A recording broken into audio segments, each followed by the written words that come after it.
Michelle Manning. She is a teacher in South Kingstown and also a member of Towards an Anti-Racist South Kingstown and a member of their beloved community down there. Come on up, Michelle. Thank you. Thank you. Use that. No, that's fine. That's fine. Yep.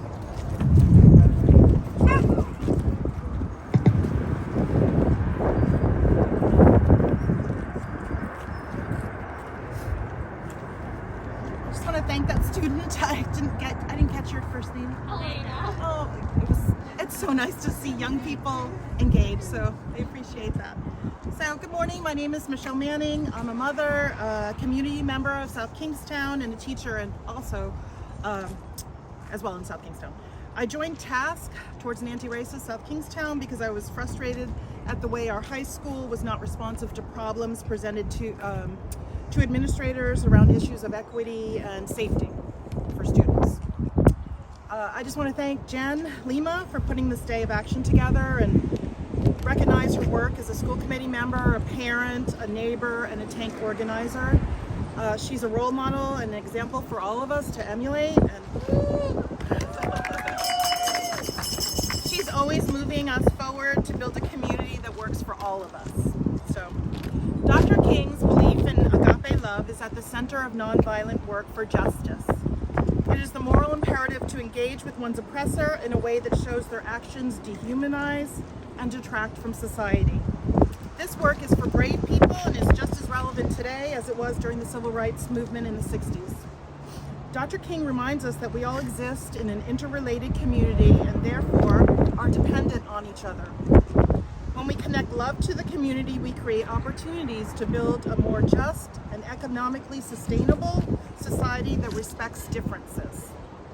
The vision of agape love is the foundation towards common goals. For me, on Dr. King's birthday and this day of action, the most important thing that you can do is to join something in your community that you want to make better or to better for others as well as yourself. Join, a school committee, go to a school committee meeting, join a school improvement team, a PTO, town council, go to town council meetings, help with voting. Then start asking questions. Who's included in these groups? Who isn't included? Are meetings scheduled at a time when various people can attend? Basically, how can I use my power in the community to make space for others? So I just want to finish up by saying I want to give a shout out to the beloved Community Advisory Board. This group that has embraced Dr. King's philosophy and doing so has accomplished a great deal. This group has done some incredible work that needs to be acknowledged. They wrote an anti-racist, anti-discrimination, anti-harassment policy that was unanimously approved by all members of our school committee. When this policy was in trouble, the group rallied the community and got people to come to school committee meetings.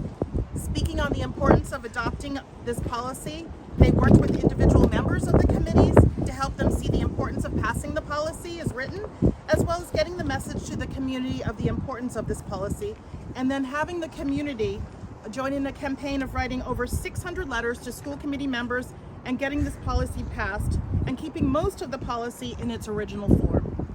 This policy, when implemented, will require the school district to implement systemic needs assessment done by an outside group, and then features language and addresses inequities in curriculum, such as changes to tracking of students and course participation, training for all employees, as well as SRO officers in understanding the following policy, the policy I just spoke of, as well as including it in the student handbook.